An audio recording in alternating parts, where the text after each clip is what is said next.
सदियों से सनातन का कोई ना कोई इतिहास रहा है और सनातन हर बार एक नया इतिहास रचता आया है।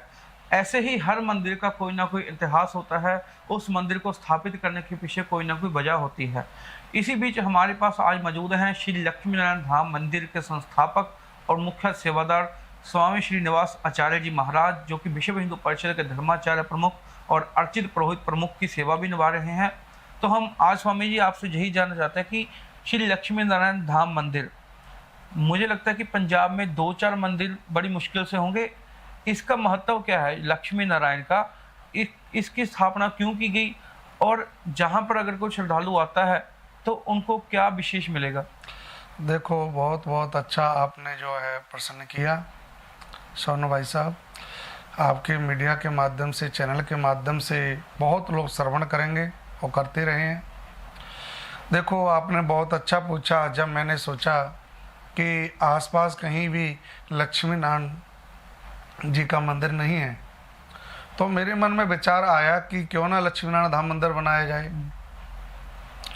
क्योंकि ये सारी सृष्टि लक्ष्मी नारायण ने ही प्रकट की है। सबसे पहले हमको ये देखना चाहिए कि इस पृथ्वी पर जल ही जल था। भगवान शयन कर रहे थे, तो शयन जब कर रहे थे, जल में शयन कर रहे थे, तो उनका नाम पड़ गया नारायण। नार माने जल, यण माने शयन करना। तो उनकी नाभि से कमल का फूल निकला, ब्रह्मा जी प्रकट हुए और ब्रह्मा जी ने 4 प्रकार की सृष्टि बनाई। अंडज, स्वेदज, जरायुज, खटमल। अंडज जो अंडे से होते हैं, जरायुज मनुष्य पशु इत्यादि, स्वेदज जो पेड़ पौधे हैं और खटमल जो मच्छर इत्यादि हैं। तो सब कुछ ब्रह्मा जी ने ही प्रकट किया, सबको बनाया भी। और सबसे बड़ी बात यह है कि सबको लक्ष्मी की जरूरत है। हर व्यक्ति को लक्ष्मी की लोड़ है। इसमें कोई जाति पाति भेदभाव किसी प्रकार का नहीं है। ऐसा कोई व्यक्ति नहीं है जिसको लक्ष्मी की जरूरत ना हो, माया की जरूरत ना हो, माया का लोड ना हो। तो मैंने सोचा कि लक्ष्मी नारायण जी का मंदिर बनाया जाए। तो आपके बरनाला के शहर में, 20 शहर में ये जो मंदिर का भव्य निर्माण कराया, जगह सब लोगों के सहयोग से लेकर के, तो इससे मेरे को बड़ी खुशी हुई। सभी भक्तों को, श्रद्धालुओं को ही आज के समय में सूबे से नहीं, बाहर से भी कोई काफ़ी भक्त लोग दर्शन करने आते हैं और आनंद लेते हैं। और सबसे बड़ी बात यह है कि वहाँ पर चारों वेदों से आज भी प्रातः अभिषेक होता है, पूजन होता है। जो 4 वेद हैं, ऋग्वेद, यजुर्वेद, सामवेद, अथर्ववेद, उनसे जो है प्रसूक्तों से, मंत्रों के द्वारा अभिषेक होता है, पूजा होती है, विधि विधान से उनका पूजन होता है, पुजारी रखे हुए हैं। तो सभी भक्तों की मनोकामना पूर्ण होती है। वहाँ पर ऐसा कोई भक्त नहीं है हजारों में जो कह दे कि मेरी मनोकामना पूर्ण ना हुई हो, यदि वो श्रद्धा से गया हो। तो इस बात की बड़ी खुशी है कि शहर में ये भव्य मंदिर बना है और हर प्रकार की मनोकामना पूर्ण होती है। तो लक्ष्मी नारायण भगवान ने प्रकट किया है और सभी देवता इनके अंग हैं। जैसे वृक्ष है तो यथा तरुण बसंत शाखा, जैसे जड़ मैन होती है, फिर डाली आती है, पत्ते आते हैं, फूल आते हैं, फल प्राप्त होता है। इसी प्रकार से ये सभी देवी देवताओं के मैन बिंदु हैं और अस्तित्व है। और सभी देवी देवता इनके अंग मान लो, चाहे इनके आराध्य देव मान लो, सब इनसे प्रकट हुए हैं। तो लक्ष्मी नारायण भगवान का ये जो है मंदिर की स्थापना हुई। तो आज तकरीबन 16वीं वर्ष हो गए स्थापना हुए। बहुत ही कृपा है, आप लोग सबका सहयोग है। तो जैसे आजकल श्रद्धालु वहीं जाते हैं जहाँ पे कोई ना कोई मनोकामना पूरी होती हो, और जैसे जहाँ पे कहाँ कौन कौन से राज्यों से श्रद्धालु आते हैं, और मनोकामना की बात करें आज तक क्या कौन कौन सी मनोकामना जो श्रद्धालुओं की पूरी हुई है जहाँ? देखो, यहाँ पर हर प्रकार की मनोकामना, तकरीबन 100 मनोकामना पूर्ण होती हैं। जैसे किसी बच्चों की शादी विवाह नहीं होते हैं, कोई अड़चने होती हैं, वो भी 100% यहाँ मनोकामना पूर्ण होती हैं। यदि 16 वीरवार यदि भक्त आए और दर्शन कर ले तो भी मनोकामना पूर्ण होती हैं। जैसे काम रुके हुए हैं, विदेश यात्रा जाना है, मान लीजिए अड़चने आ रही हैं, या व्यापार में अड़चने हैं, या मानसिक तनाव है, या कारोबार अच्छा नहीं चल रहा है, या स्वास्थ्य ठीक नहीं है, शरीर में कोई पीड़ा है, कोई बीमारी है, तो इस प्रकार के श्रद्धालुओं की अनेक प्रकार की मनोकामना पूर्ण तकरीबन हो रही हैं। कौन सा दिन होता है जिस दिन लक्ष्मी नारायण जी की पूजा अर्चना कर सकते हैं और इनको खुश कर सकते हैं? वैसे तो लक्ष्मी नारायण जी के सभी दिन हैं, लेकिन प्राय करके जो भक्त वीरवार को ज़्यादा दर्शन करने आते हैं, पीली चीज चढ़ाते हैं, बेसन के लड्डू हैं इत्यादि भोग प्रसाद लगाते हैं, तो वीरवार का महत्व शास्त्रोक्त ज़्यादा माना गया है, विष्णु भगवान का दिन है। वैसे तो सभी देवी देवता ही सम्मान के काबिल हैं और सभी देवी देवताओं के लिए श्रद्धा होती है श्रद्धालुओं की।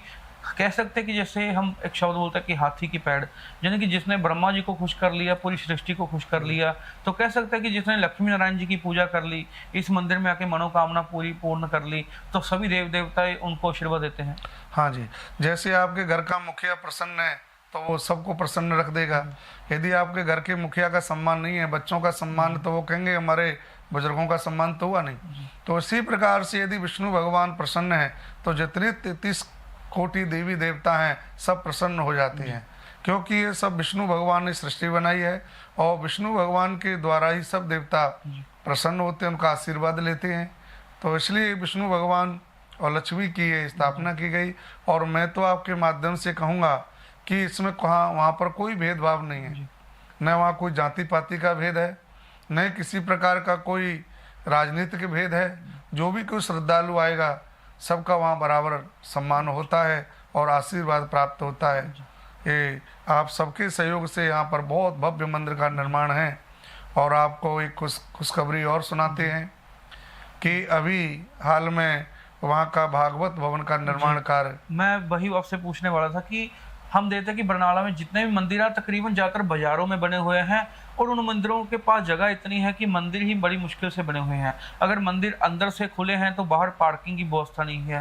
हालांकि जहाँ पे शांति हाल भी है और जैसे रामलीला ग्राउंड भी है, हालांकि ये सब लोग सुविधा देते हैं कि किसी ने कोई भोग समागम करना है, श्रद्धांजलि का समागम करना है, कोई धार्मिक कार्यक्रम करना है। हालांकि आज तक तो जैसे कोई गरीब परिवार है वो शादियाँ भी करने लग जाते हैं, रामलीला ग्राउंड हो गया जहाँ कई तरह के फंक्शन होते हैं। इसके अलावा और लोगों के पास ऑप्शन नहीं थी, क्योंकि अभी रामबाग की बात करें वहाँ पे भी ट्रैफिक की व्यवस्था सही नहीं रहती, रामलीला ग्राउंड है वहाँ पे भी ट्रैफिक की व्यवस्था कम रहती है। जैसे मैं आपके पास मंदिर में आया, ईश्वर कॉलोनी का एरिया, कॉलोनी में तो कोई दिक्कत ही नहीं है, मतलब 8-10 तो वहाँ पे गलियाँ हैं, बेशक 100 गाड़ी पार्क कर दो, इतनी व्यवस्था है।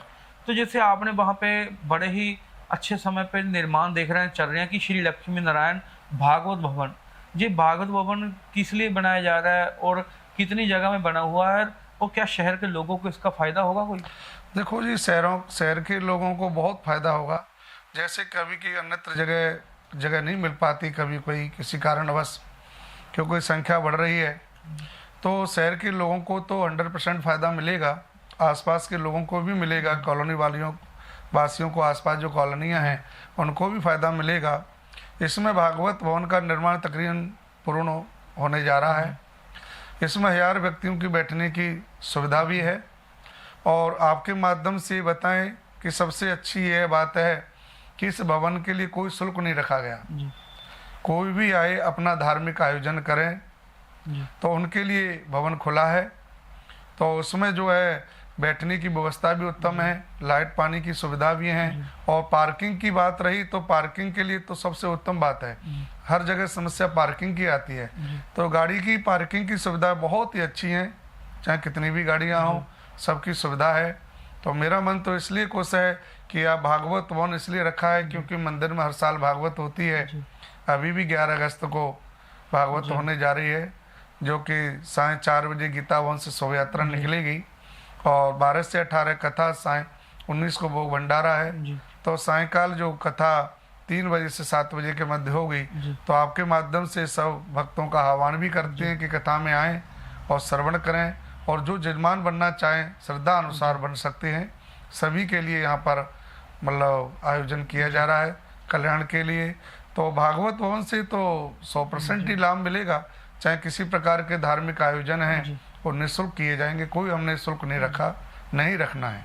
तो कह सकते हैं कि जैसे अभी भागवत भी शुरू हो रही है, मौका पे चौका हो गया कि 11 जुलाई से है, जो 11 अगस्त से भागवत शुरू हो रही है और 12 जुलाई से भागवत का शुभारंभ हो जाएगा। तो कह सकते हैं कि जैसे श्रद्धालुओं को आजकल दिक्कत होती है कि यार भागवत में जाना तो है, वहाँ पे वाहन कैसे पार्क करेंगे, बैठने की व्यवस्था होगी या नहीं होगी। तो कह सकते हैं कि इस बार श्रद्धालुओं को हर व्यवस्था मिलने वाली है, चाहे पार्किंग की हो, चाहे भागवत को श्रेय करने का, बैठने का व्यवस्था हो, पानी की व्यवस्था हो, लाइट पानी की व्यवस्था हो। तो कह सकते हैं कि इस बार श्रद्धालु अगर कोई भागवत को सुनना चाहते हैं तो उनके लिए हर व्यवस्था की जाएगी।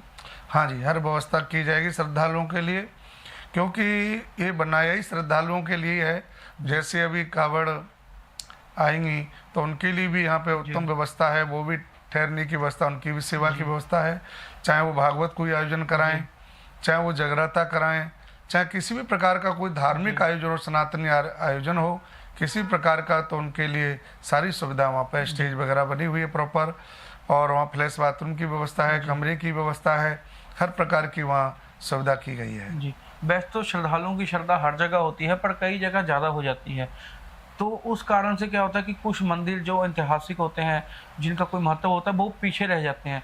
वैसे तो मंदिर को बहुत सहयोग मिल रहा है लक्ष्मी नारायण को, तो श्रद्धालुओं को और क्या कहना चाहते हो? जैसे भागवत का समय चल रहा है और भागवत भवन का निर्माण भी चल रहा है, तो श्रद्धालु कैसे आपको सहयोग दें ताकि जहाँ पे भी, क्योंकि इस एरिया में कोई मंदिर नहीं है, अगर कोई मंदिर है तो वहाँ पे भागवत नहीं होती, अगर भागवत होती तो वहाँ पे इतनी व्यवस्था नहीं होती, तो श्रद्धालु आपके मंदिर को कैसे सहयोग दें? देखो, श्रद्धालुओं की कृपा से ही सब आप लोगों के सहयोग से इतना बना है, नहीं तो आजकल करोड़ों रुपए लगाना मंदिर में असंभव हो जाता है। अभी ये जगह जब खरीदी थी तो मेरे से किसी श्रद्धालु ने कहा कि महाराज, मैंने आप लोगों को ये जगह दी तो ऐसा लग रहा था कि आप अभी कोई अपनी कोठी बनाएंगे।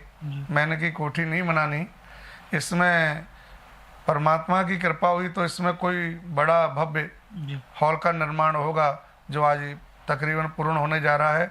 और श्रद्धालुओं ने जो दान दिया है, श्रद्धालु जो दे रहे हैं वही दान हम लगा देते हैं, क्योंकि श्रद्धालुओं की सहयोग से ये सारे बड़े कार्य हो पाते हैं। तो यदि कोई श्रद्धालु और भी कोई सहयोग करेगा तो काफ़ी अभी कार्य इसमें बाकी रह गए हैं, जैसे एसी लगना, बाकी कुछ निर्माणाधीन कार्य रह गया है, वो सब संपूर्ण हो जाएगा। यदि श्रद्धालु थोड़ा थोड़ा करके और दान बढ़ाएं तो और भी अच्छा इसमें सुविधाएं लोगों को, भक्तों को मिलेंगी। तो कह सकते हैं कि जिस श्रद्धालुओं ने कोई श्रद्धांजलि समागम हो गया, कोई भोग समागम हो गया, कोई घर का जागरण करना है, कोई गरीब जरूरतमंद परिवार की लड़की है उसकी शादी करनी है, या कोई भी समागम है, इस हाल को मर्यादा अनुसार आदमी इस्तेमाल कर सकता है। हाँ जी, मर्यादा अनुसार इस्तेमाल कर सकता है। और उसमें अभी कई फंक्शन होते थे मंदिर में, तो मेरे को भी लगा ऐसा हॉल बनाया जाए जिसमें संख्या बैठ सकती है, इसमें भंडारे की व्यवस्था भी उत्तम हो सकती है। तो ये सब भक्तों के लिए, उनकी सुविधा के लिए ये निर्माण कार्य किया गया है, और सबको आनंद भी मिले और सगुन भी अच्छा मिले। किसी प्रकार का शोर शराब या गाड़ी की पार्किंग कई जगह देखने को मिलती है कि आपने गाड़ी बाहर खड़ा दी, इतने में फ़ोन आ जाता है, लोग कहते हैं भाई गाड़ी साइड से करो, तो उठ के जाना पड़ता है। कई प्रकार की असुविधाएं लोगों को मिलती थी, आज वो सारी असुविधाएं परमात्मा की कृपा से सुविधा में बदल गई हैं। तो सभी भक्तों का आह्वान करते हैं, कोई भी किसी प्रकार का फंक्शन धार्मिक करना चाहे वो निसंकोच होकर के कर सकते हैं, उसमें कोई सबका सहयोग है, ठाकुर जी की कृपा है, तो आप लोगों के लिए निर्माण कार्य हो चुका है। तो जैसे कह सकते हैं कि जैसे जहाँ पे गोविंद कॉलोनी, ढिल्लो नगर, शक्ति नगर, रामबाग रोड, खुड्डी रोड, और ऐसे आपकी ईश्वर कॉलोनी तो हो ही गई, इसके साथ साथ सभी आसपास की जितनी भी कॉलोनी है, अनाज मंडी रोड के लोग हैं, कह सकते हैं उनके लिए एक बड़ा तोहफा है। हाँ जी, बिल्कुल तोहफा है, और सब समान दृष्टि से हम लोग देखते हैं, सबका है। हमारे दृष्टि में ये नहीं है कि इनका है इनका नहीं है, कोई भी आएगा उनका हर प्रकार से सम्मान वहाँ मिलेगा। तो जैसे आपकी जब भागवत चलेगी जो अगस्त में, तो उस दौरान श्री कृष्ण जन्माष्टमी का भी महोत्सव आ रहा है, तो उस दिन क्या विशेष रहेगा? देखो, अब की बार बहुत ही अच्छा मिला है मौका कि जिस दिन 12 अगस्त से भागवत प्रारंभ है, तो चौथे दिन कृष्ण जन्म होता है भागवत में, तो चौथे दिन ही कृष्ण जन्माष्टमी है 15 अगस्त को। कई लोगों को देखने को मिलता है, प्रसंग आता है कि महाराज जन्माष्टमी किस दिन की है, तो मैंने कहा जन्माष्टमी का अर्थ है जन्म अष्टमी, जिस दिन अष्टमी तिथि रात्रि के 12 बजे आ जाए वो जन्माष्टमी है।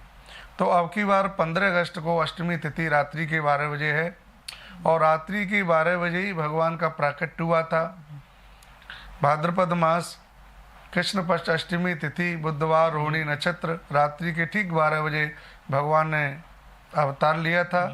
तो अब की बार भागवत में भी जिस दिन कृष्ण जन्म होगा उसी दिन ही अष्टमी है, ये बड़ा सौभाग्य की बात है।